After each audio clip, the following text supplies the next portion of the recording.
Le message d'Honoré de Balzac.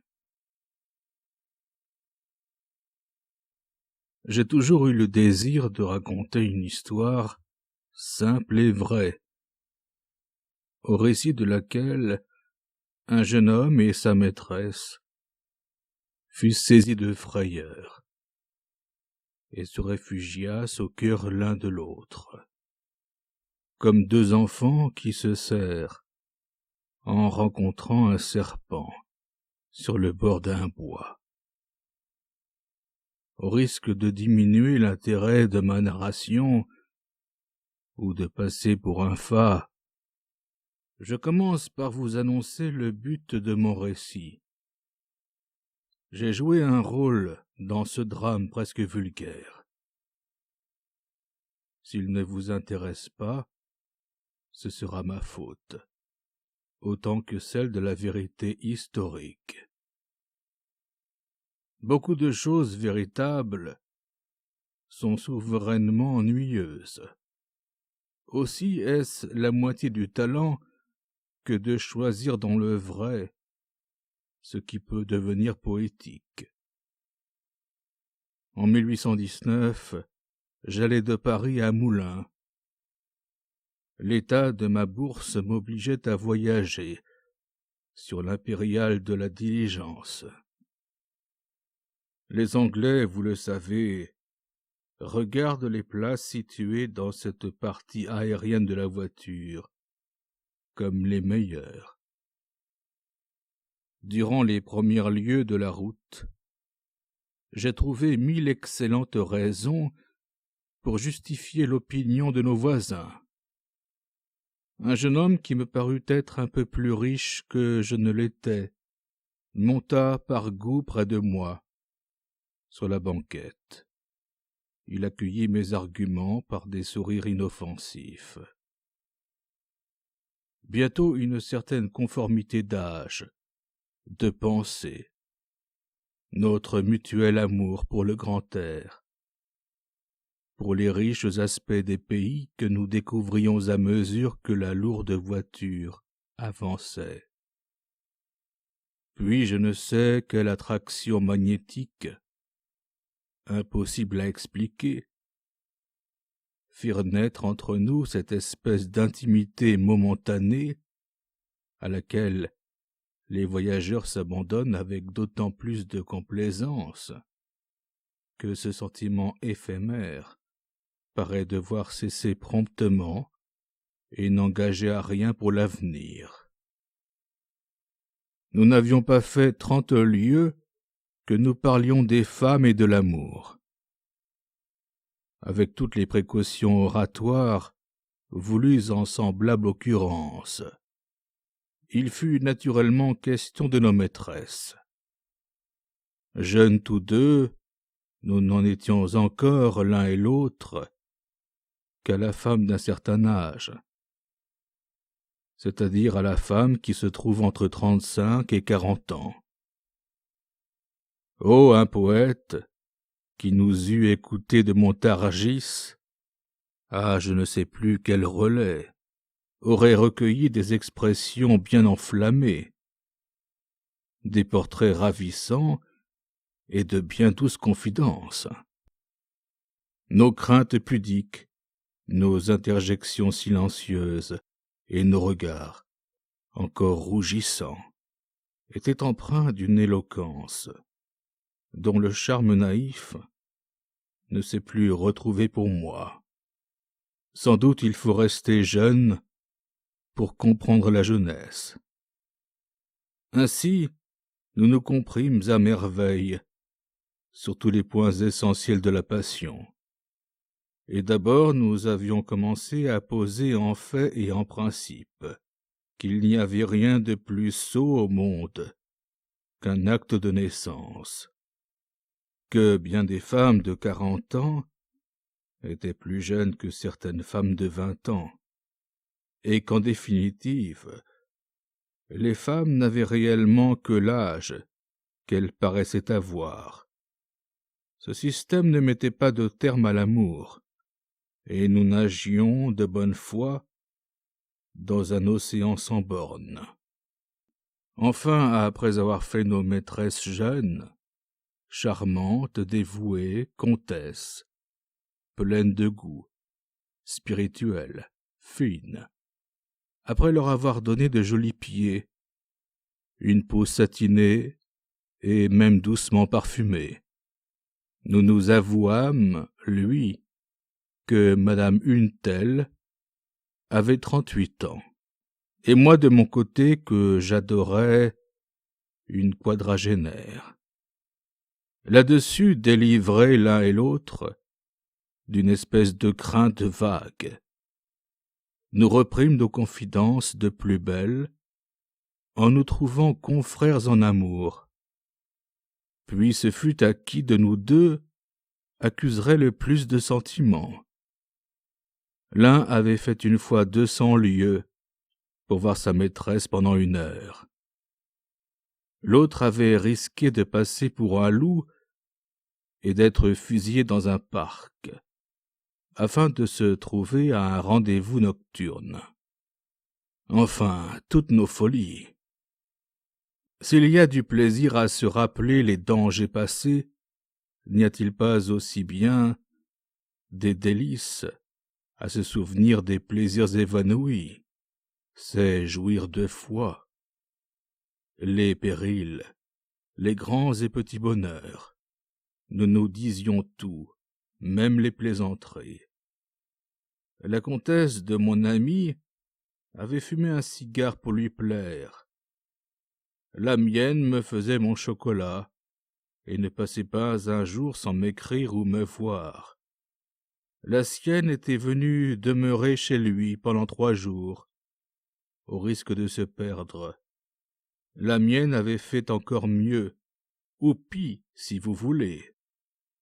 Nos maris adoraient d'ailleurs nos comtesses. Ils vivaient esclaves sous le charme que possèdent toutes les femmes aimantes, et plus niais que l'ordonnance ne le porte. Ils ne nous faisaient tout juste de péril que ce qu'il en fallait pour augmenter nos plaisirs.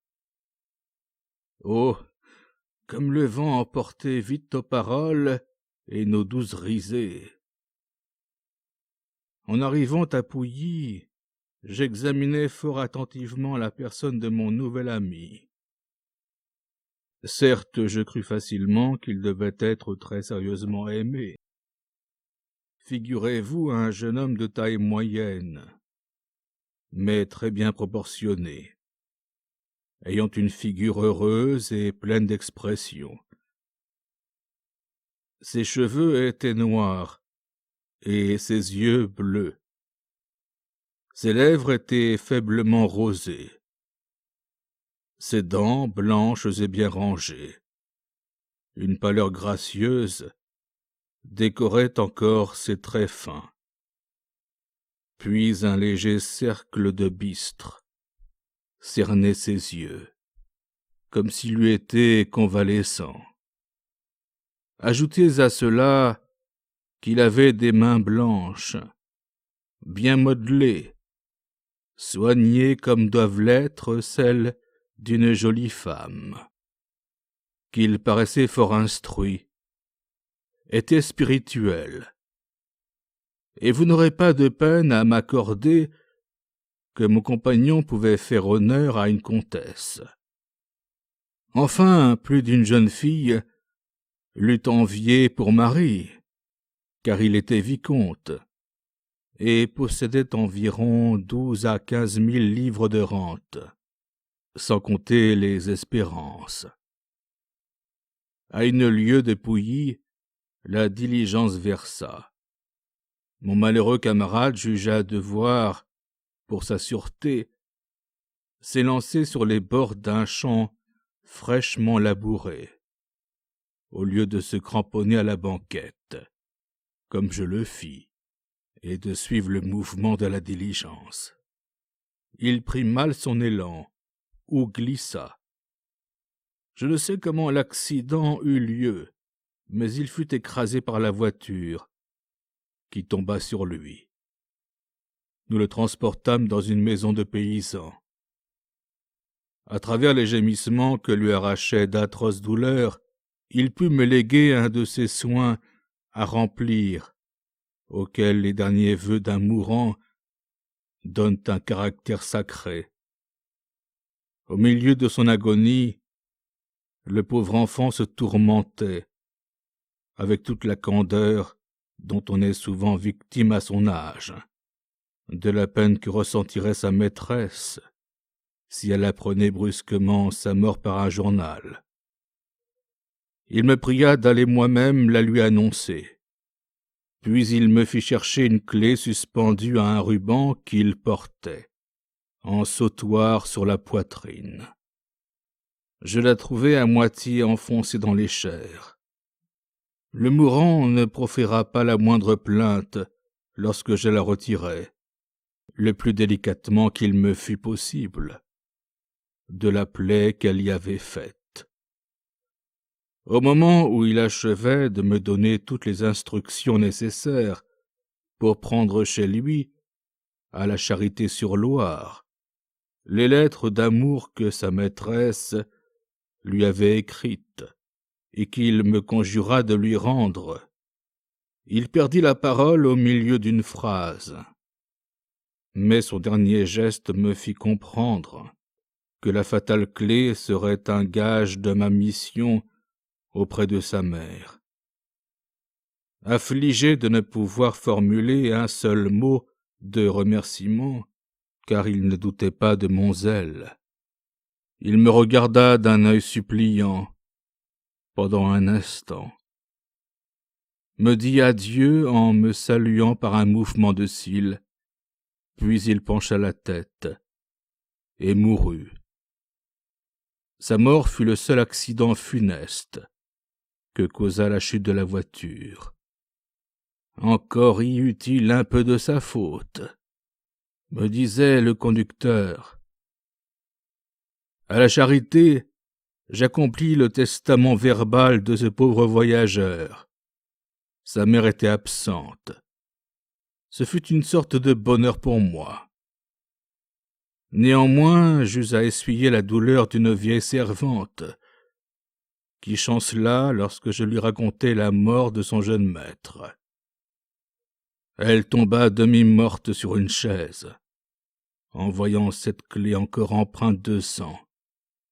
Mais comme j'étais tout préoccupé d'une plus haute souffrance, celle d'une femme à laquelle le sera arraché son dernier amour, je laissai la vieille femme de charge, poursuivant le cours de ses prosopopées, et j'emportai la précieuse correspondance, soigneusement cachetée par mon ami d'un jour.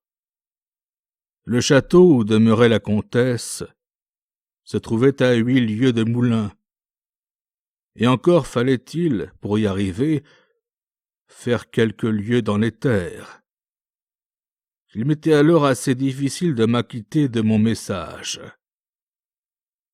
Par un concours de circonstances inutiles à expliquer, je n'avais que l'argent nécessaire pour atteindre Moulins.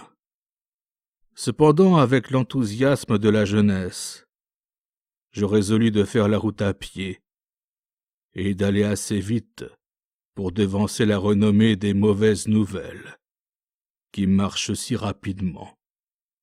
Je m'informai du plus court chemin, et j'allai par les sentiers du Bourbonnais, portant, pour ainsi dire, un mort sur mes épaules. À mesure que je m'avançais vers le château de Montpersan, j'étais de plus en plus effrayé du singulier pèlerinage que j'avais entrepris. Mon imagination inventait 1000 fantaisies romanesques. Je me représentais toutes les situations dans lesquelles je pouvais rencontrer madame la comtesse de Montpersan, ou pour obéir à la poétique des romans, la Juliette tant aimée du jeune voyageur. Je forgeais des réponses spirituelles à des questions que je supposais devoir m'être faites. C'était à chaque détour de bois, dans chaque chemin creux, une répétition de la scène de sosie et de sa lanterne, à laquelle il rend compte de la bataille. À la honte de mon cœur, je ne pensais d'abord qu'à mon maintien, à mon esprit, à l'habileté que je voulais déployer. Mais lorsque je fus dans le pays, une réflexion sinistre me traversa l'âme, comme un coup de foudre qui sillonne et déchire un voile de nuée grise. Quelle terrible nouvelle pour une femme qui, tout occupée en ce moment de son jeune ami, espérait d'heure en heure des joies sans nom, après s'être donné 1000 peines pour l'amener légalement chez elle.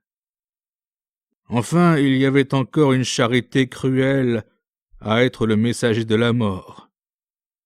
Aussi hâtai-je le pas en me crottant, en m'embourbant dans les chemins du Bourbonnais.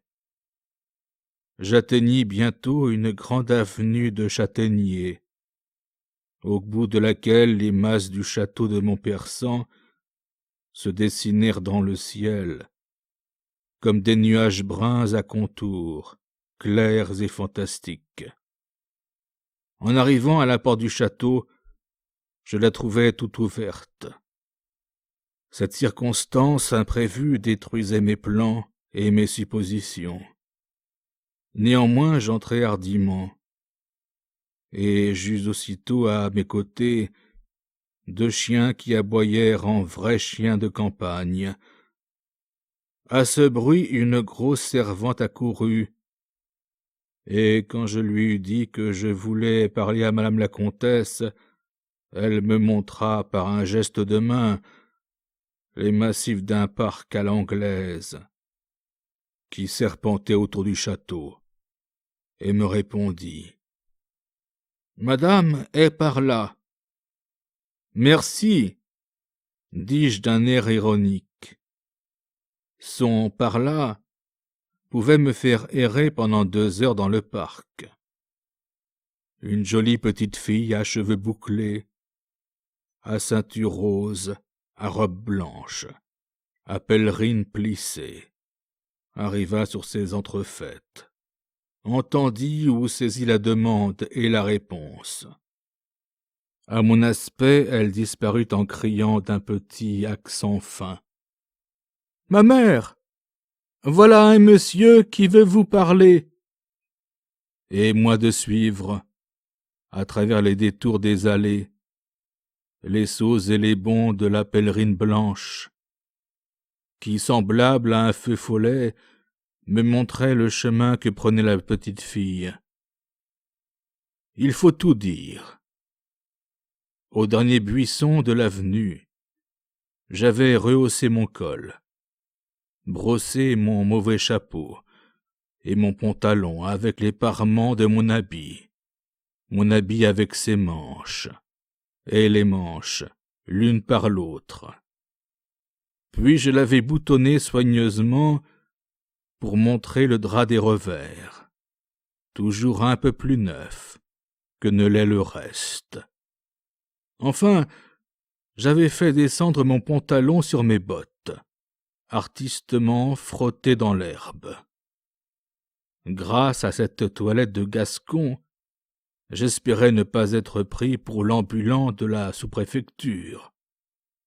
Mais quand aujourd'hui je me reporte par la pensée à cette heure de ma jeunesse, je ris parfois de moi-même. Tout à coup, au moment où je composais mon maintien, au détour d'une verte sinuosité, au milieu de 1000 fleurs éclairées par un chaud rayon de soleil, j'aperçus Juliette et son mari. La jolie petite fille tenait sa mère par la main, et il était facile de s'apercevoir que la comtesse avait hâté le pas en entendant la phrase ambiguë de son enfant. Étonnée à l'aspect d'un inconnu qui la saluait d'un air assez gauche, elle s'arrêta, me fit une mine froidement polie et une adorable moue qui, pour moi, révélait toutes ses espérances trompées. Je cherchais, mais vainement, quelques-unes de mes belles phrases, si laborieusement préparées. Pendant ce moment d'hésitation mutuelle, le mari put alors arriver en scène. Des myriades de pensées passèrent dans ma cervelle. Par contenance, je prononçai quelques mots assez insignifiants, demandant si les personnes présentes étaient bien réellement monsieur le comte et madame la comtesse de Montpersan. Ces niaiseries me permirent de juger d'un seul coup d'œil et d'analyser, avec une perspicacité rare à l'âge que j'avais, les deux époux dont la solitude allait être si violemment troublée. Le mari semblait être le type des gentilshommes qui sont actuellement le plus bel ornement des provinces. Il portait de grands souliers à grosses semelles. Je les place en première ligne, parce qu'ils me frappèrent plus vivement encore que son habit noir fané, son pantalon usé, sa cravate lâche et son col de chemise recroquevillé.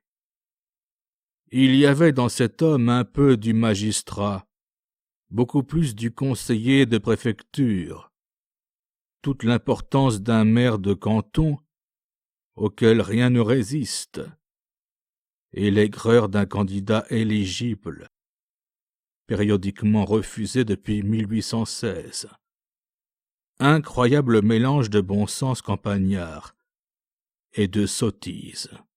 Point de manière, mais la morgue de la richesse. Beaucoup de soumission pour sa femme. Mais se croyant le maître, et prêt à se regimber dans les petites choses, sans avoir nul souci des affaires importantes. Du reste, une figure flétrie, très ridée, hâlée, quelques cheveux gris, longs et plats. Voilà l'homme. Mais la comtesse, ah, quelle vive et brusque opposition ne faisait-elle pas auprès de son mari? C'était une petite femme à taille plate et gracieuse, ayant une tournure ravissante, mignonne et si délicate, que vous eussiez eu peur de lui briser les os en la touchant. Elle portait une robe de mousseline blanche. Elle avait sur la tête un joli bonnet à rubans roses, une ceinture rose, une guimpe remplie si délicieusement par ses épaules et par les plus beaux contours, qu'en les voyant, il naissait au fond du cœur une irrésistible envie de les posséder. Ses yeux étaient vifs, noirs, expressifs. Ses mouvements doux, son pied charmant. Un vieil homme à bonne fortune ne lui eût pas donné plus de 30 années, tant il y avait de jeunesse dans son front et dans les détails les plus fragiles de sa tête. Quant au caractère, elle me parut tenir tout à la fois de la comtesse de Lignolles et de la marquise de B, deux types de femmes toujours frais dans la mémoire d'un jeune homme. Quand il a lu le roman de Louvet, je pénétrai soudain dans tous les secrets de ce ménage, et pris une résolution diplomatique, digne d'un vieil ambassadeur. Ce fut peut-être la seule fois de ma vie que j'eus du tact, et que je compris en quoi consistait l'adresse des courtisans ou des gens du monde. Depuis ces jours d'insouciance, j'ai eu trop de batailles à livrer pour distiller les moindres actes de la vie et ne rien faire qu'en accomplissant les cadences de l'étiquette et du bon ton qui sèche les émotions les plus généreuses. Monsieur le comte, je voudrais vous parler en particulier. dis-je d'un air mystérieux, et en faisant quelques pas en arrière. Il me suivit. Juliette nous laissa seuls, et s'éloigna négligemment en femme certaine d'apprendre les secrets de son mari au moment où elle voudra les savoir. Je racontai brièvement au comte la mort de mon compagnon de voyage. L'effet que cette nouvelle produisit sur lui me prouva qu'il portait une affection assez vive à son jeune collaborateur, et cette découverte me donna la hardiesse de répondre ainsi dans le dialogue qui s'ensuivit entre nous deux. « Ma femme va être au désespoir !» s'écria-t-il, « et je serai obligé de prendre bien des précautions pour l'instruire de ce malheureux événement. Monsieur, en m'adressant d'abord à vous, lui dis-je, j'ai rempli un devoir. Je ne voulais pas m'acquitter de cette mission donnée par un inconnu près de madame la comtesse, sans vous en prévenir. Mais il m'a confié une espèce de fidéicommis honorable, un secret dont je n'ai pas le pouvoir de disposer. D'après la haute idée qu'il m'a donnée de votre caractère, j'ai pensé que vous ne vous opposeriez pas à ce que j'accomplisse ces derniers vœux. Madame la comtesse sera libre de rompre le silence qui m'est imposé. » En entendant son éloge, le gentilhomme balança très agréablement la tête.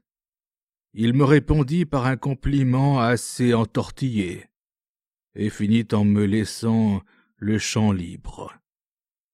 Nous revînmes sur nos pas. En ce moment, la cloche annonça le dîner. Je fus invité à le partager. En nous retrouvant graves et silencieux, Juliette nous examina furtivement. Étrangement surprise de voir son mari prenant un prétexte frivole pour nous procurer un tête-à-tête, elle s'arrêta en me lançant un de ces coups d'œil qu'il n'est donné qu'aux femmes de jeter. Il y avait dans son regard toute la curiosité permise à une maîtresse de maison qui reçoit un étranger tombé chez elle comme des nues.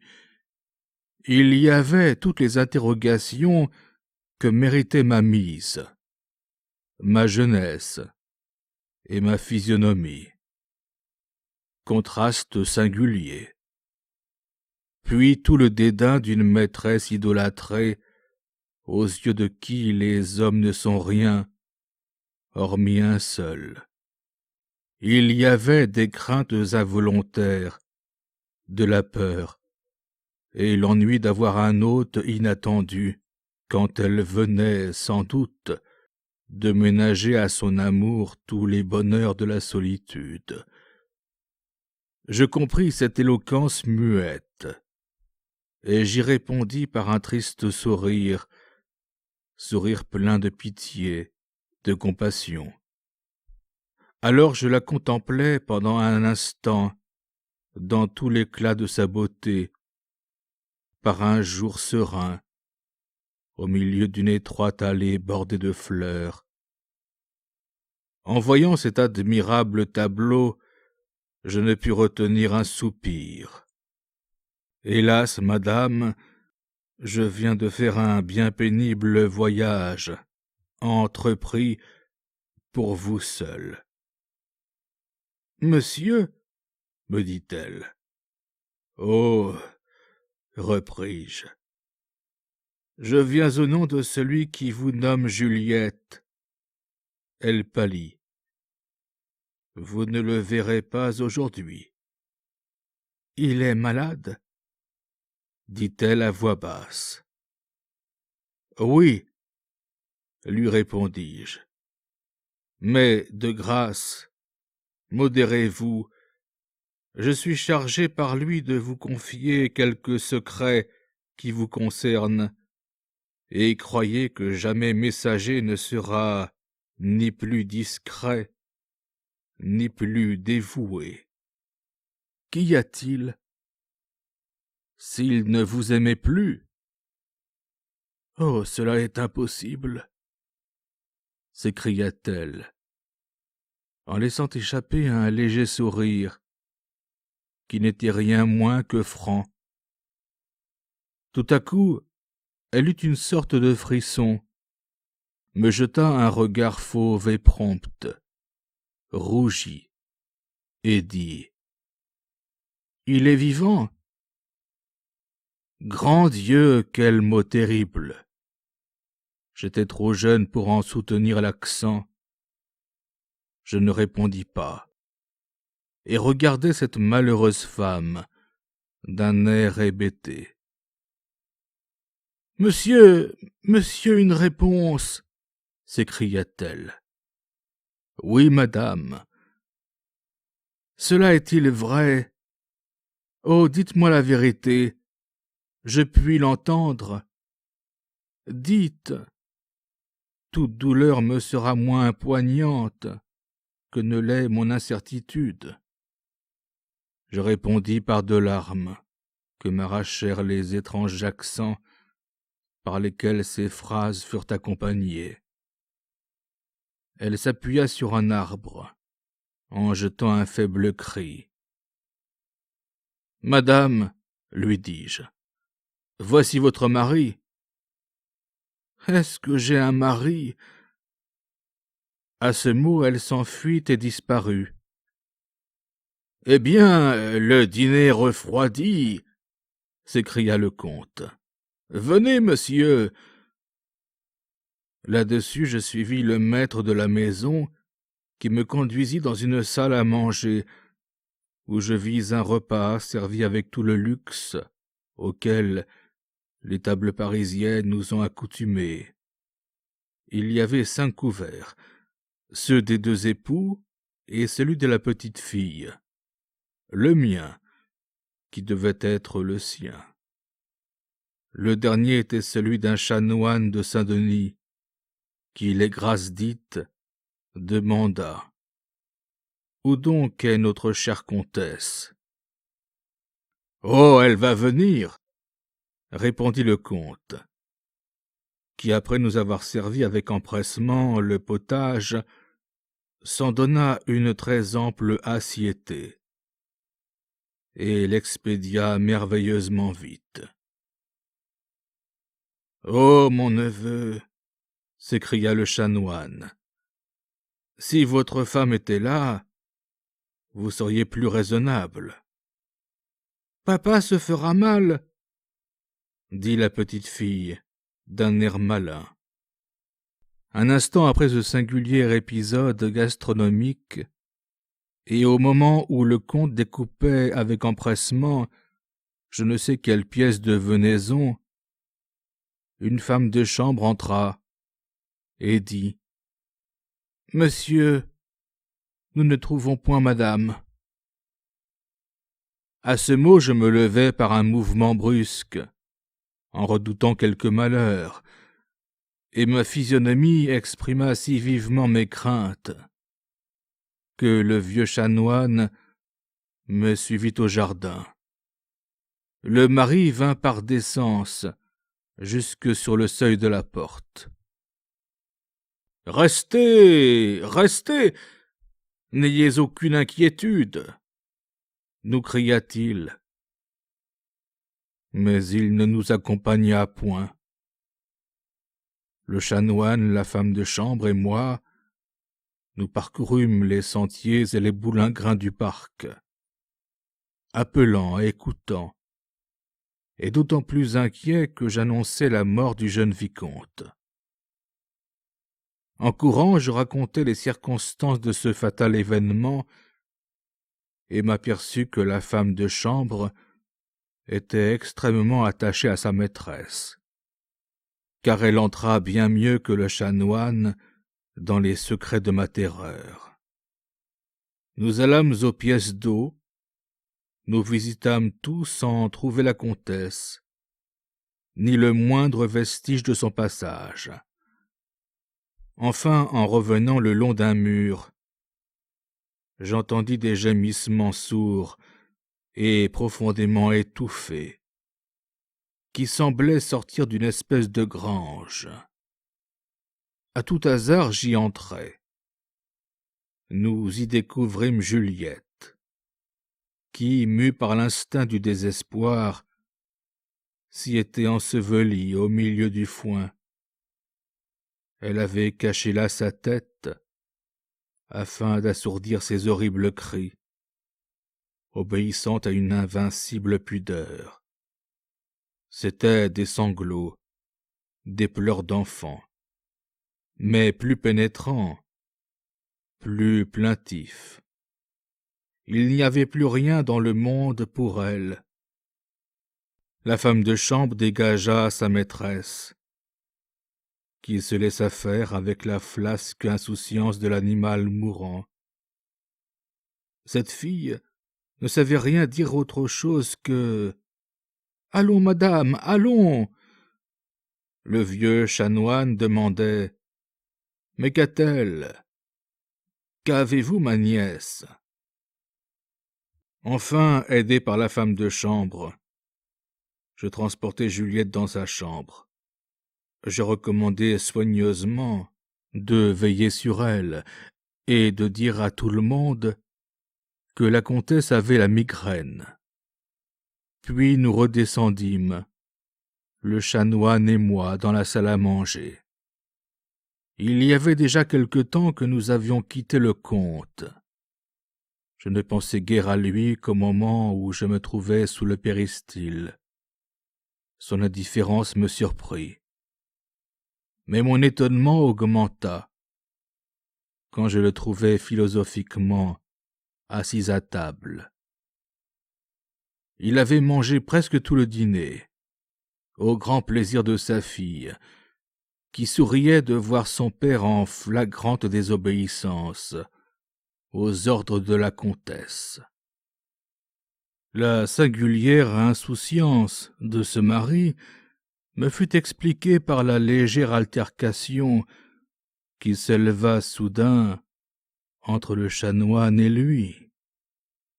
Le comte était soumis à une diète sévère que les médecins lui avaient imposée pour le guérir d'une maladie grave, dont le nom m'échappe.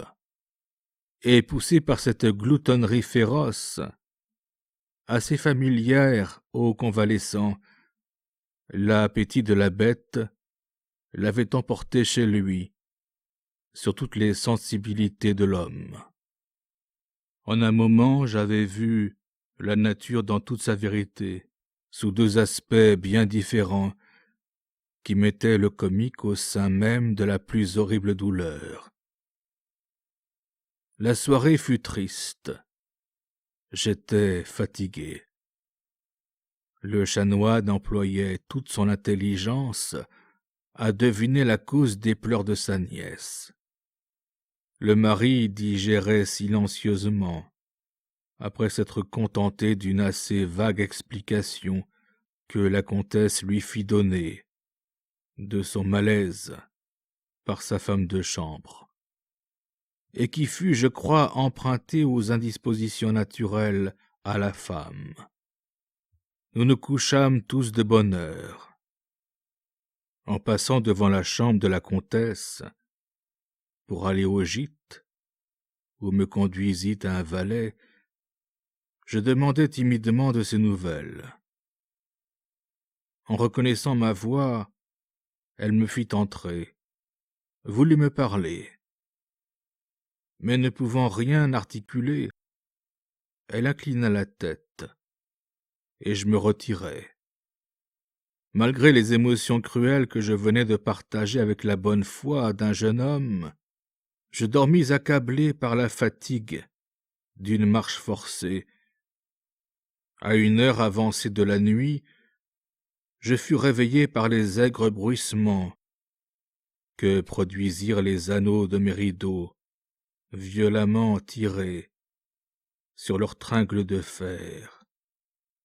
Je vis la comtesse assise, sur le pied de mon lit. Son visage recevait toute la lumière d'une lampe, posée sur ma table. « Est-ce toujours bien vrai, monsieur ?» me dit-elle. « Je ne sais comment je puis vivre après l'horrible coup qui vient de me frapper, mais en ce moment, j'éprouve du calme. Je veux tout apprendre. » « Quel calme !»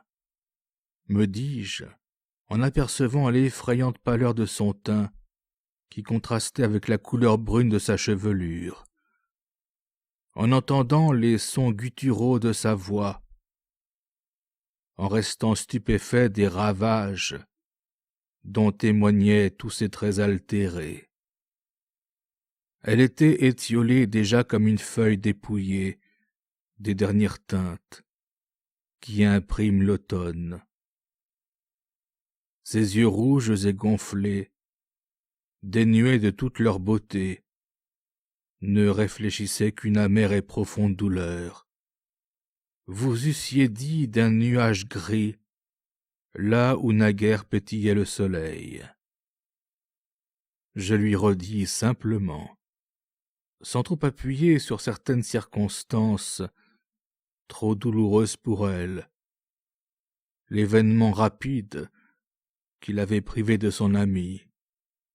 Je lui racontai la première journée de notre voyage, si remplie par les souvenirs de leur amour. Elle ne pleura point. Elle écoutait avec avidité, la tête penchée vers moi, comme un médecin zélé qui épie un mal.